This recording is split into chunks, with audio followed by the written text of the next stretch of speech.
Parliament के अंदर हम अपना भरपूर सियासी किरदार हम अदा करेंगे। कल से इंशाल्लाह स्टार्ट होगा। आज खैबर पख्तूनख्वा में हमारे मेंबरान ने ओथ ले लिया है, पंजाबी मेंबरान ने ले लिया है।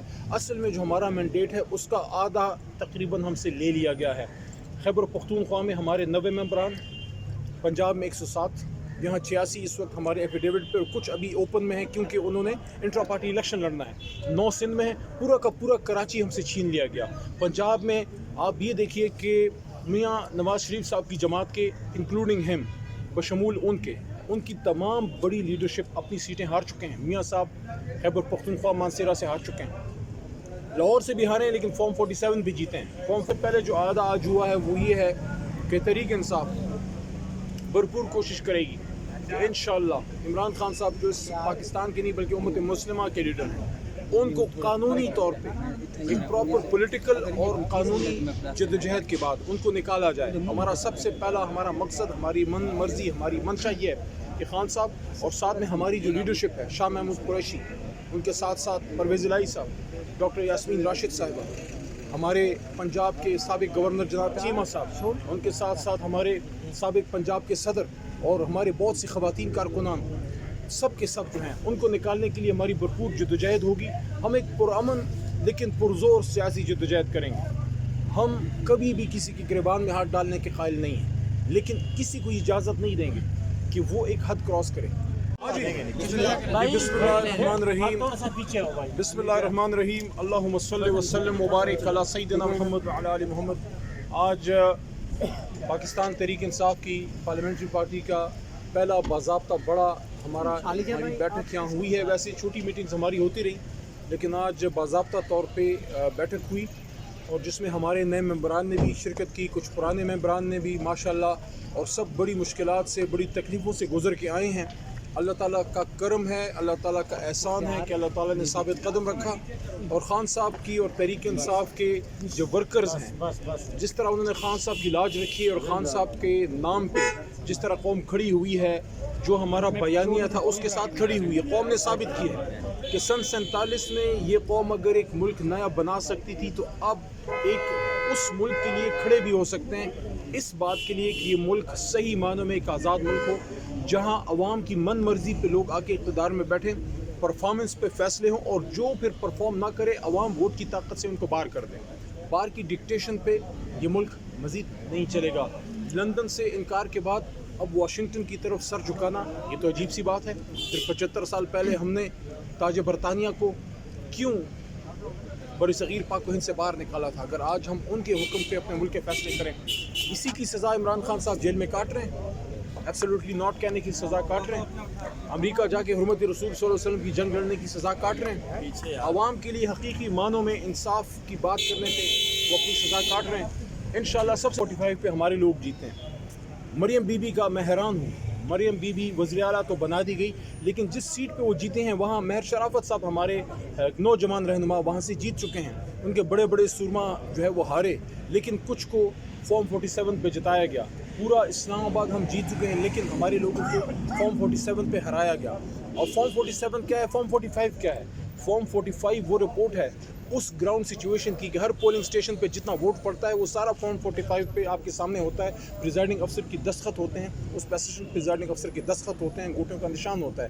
वो रिज़ल्ट कुछ और कह रहा है, और एक कमरे में बैठ के आर ओ साहब ने कोई अपनी मन मर्जी से 100 का 1000 बना देना, 10,000 का 1 लाख बना देना, 1 लाख से 10,000 बना देना। ये इस तरह से अगर आपने करना है, इतने बड़े प्रोसेस की फिर क्या ज़रूरत थी? अगर हमने 25 करोड़ आवाम को निकाला और 25 करोड़ आवाम को हमने लाइन में लगाया, जिसमें 80-80 साल के हमारे बुज़ुर्ग, हमारे स्पेशल लोग व्हील चेयर्स पे 6-6 घंटे धूप में खड़े होकर उन्होंने वोट डाला, और वोट डालने के बाद रिजल्ट किसी और का निकला।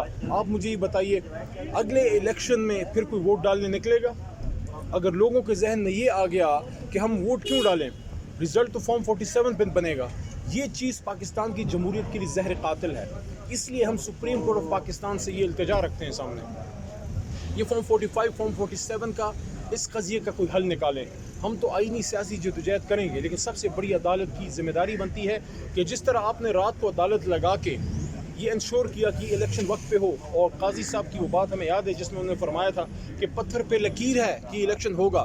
الیکشن ہو تو گیا، لیکن کیا صرف الیکشن کرانا کافی ہے یا آزاد شفاف بھی اس کی ایک لازمی جز ہے؟ اگر آزاد شفاف الیکشن نہ ہو تو کل central secretariat P T I کے مرکزی دفتر میں بھی میں نے یہ بات کی، اور آج اسلام آباد میں خیبر پختونخوا ہاؤس کے باہر اس وقت پارلیمنٹ سے چند قدم کے فاصلے پہ، سپریم کورٹ سے چند قدم کے فاصلے پہ یہ بات میں کہنا چاہتا ہوں کہ جس جمہوریت میں مینڈیٹ کا تقدس نہیں ہے وہ اس جمہوریت کا جنازہ نکلتا ہے. یہ ایسی ہے جتنا کسی بدن کے لیے روح کی اہمیت ہے، اسی لیے ایک جمہوریت میں مینڈیٹ کی عزت کی اہمیت ہے. لیکن افسوس جن لوگوں نے ووٹ کو عزت دو کا نعرہ لگایا انہوں نے خود ہی اس کا جنازہ پڑھا ہے. بہرحال ہماری جدوجہد جاری ہے.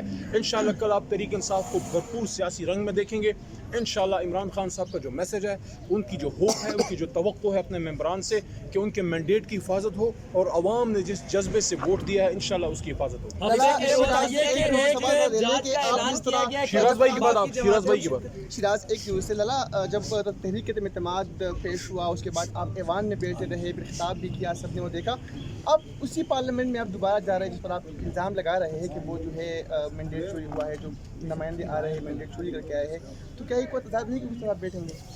میدان کوئی خالی نہیں چھوڑیں گے، مورچہ خالی نہیں چھوڑنا. کل کچھ سرپرائز دے رہے ہیں؟ ہفتے کے روز جس احتجاج کی کال دی گئی ہے پارٹی کی جانب سے، کیا باقی جماعتیں بھی اس میں شرکت کریں گی؟ کوشش کریں گے کہ وہ جماعتیں جن کا یہ دعویٰ ہے کہ ان کا مینڈیٹ چوری ہوا ہے، جس میں مولانا صاحب ہیں، جس میں اچکزئی صاحب ہیں، جس میں جماعت اسلامی ہے، جس میں اور جماعتیں ہیں. اور میں تو اپریشیٹ کرنا چاہوں گا آج ایک بات پھر کہ حافظ نعیم صاحب نے جو مثال قائم کی ہے، میں سمجھتا ہوں ہم سب کو اس کو اپریشیٹ کرنا چاہیے کہ وہ بہادر آدمی ہے. اس نے کہا کہ مجھے مانگے تانگے کا مینڈیٹ نہیں چاہیے، یہ سیٹ میں نہیں جیتا اس لیے میں واپس کرتا ہوں. مسلم لیگ نون میں ایسے لوگ ہیں، چیمہ صاحب کی میں بات، مثال چیمہ صاحب، ان جیسے لوگوں کی بات کرنا چاہوں گا جن کو آفر کی گئی، انہوں نے کہا نہیں ہم نہیں جیتے، ہم اپنے لوگوں سے دھوکہ نہیں کر سکتے. بننے جا رہی ہے، کیا لگتا ہے حکومت کو کتنا ٹف ٹائم دیں گے؟ اپنا بھرپور کردار ادا کریں گے اور کوشش کریں گے کہ اصل مینڈیٹ سامنے آئے اور اصل وزیر اعظم جس کو عوام نے منتخب کیا ہے عمران خان صاحب، وہ اپنی اس کرسی پہ بیٹھیں جس سے ان کو بین الاقوامی مداخلت پہ، غیروں کی ایما پہ ہٹایا گیا. یہ پاکستان میں، پاکستان بننے کے بعد 75 سال میں ایک بہت بڑی سازش ہے، بہت بڑا دھوکہ ہے کہ وہ ملک جس کو ہم آزاد سمجھتے ہیں کہ آج بھی اس کے فیصلے سمندر پار ہوتے ہیں. علی بھائی یہ بتائیے گا کہ آئی ایم ایف کو خط لکھا جانا ہے پی ٹی آئی کی جانب سے، کب تک وہ خط لکھ دیا جائے گا اور اس میں کیا کیا چیزیں ہیں اس کا ذکر کیا گیا ہے؟ یہ بہت اہم سوال ہے. قاضی انور صاحب ہمارے بڑے سینئر وکیل ہیں، انہوں نے خان صاحب سے میٹنگ، اس میں وہ موجود تھے جس میں خان صاحب نے یہ بات کی تھی اور یہ بات سامنے آئی کہ آئی ایم ایف سے جو معاہدے میں حکومت پاکستان جا رہی تھی، خان صاحب بطور وزیر اعظم تحریک انصاف کی حکومت سے انہوں نے ایشورنس مانگی تھی کہ ہم آپ کے ساتھ ایگریمنٹ میں تو جاتے ہیں لیکن کیا آپ بطور وزیر اعظم عمران خان صاحب ایشور کرتے ہیں کہ آپ کے نیچے جو الیکشن ہوگا وہ آزاد شفاف ہوگا؟ انہوں نے ایشورنس دی. تو عمران خان صاحب کا، ان کا سارا کیس یہ ہے کہ ہم نے تو ایشورنس دی، کیا آئی ایم ایف نے یہ انشور کیا کہ اب الیکشن آزاد شفاف؟ علی صاحب لاسٹ یہ بتا دیجیے کہ پاکستان تحریک انصاف کے انٹر پارٹی انتخابات میں چیئرمین کا امیدوار کون ہوگا اور کل اپوزیشن لیڈر آپ کی طرف سے کون ہوگا؟ انشاءاللہ گور صاحب اور اپوزیشن لیڈر ہمارے عمر ایوب خان صاحب جو ہیں وزیر اعظم کے کینڈیڈیٹ ہیں اور آٹومیٹکلی دیکھتے ہیں خان صاحب کیا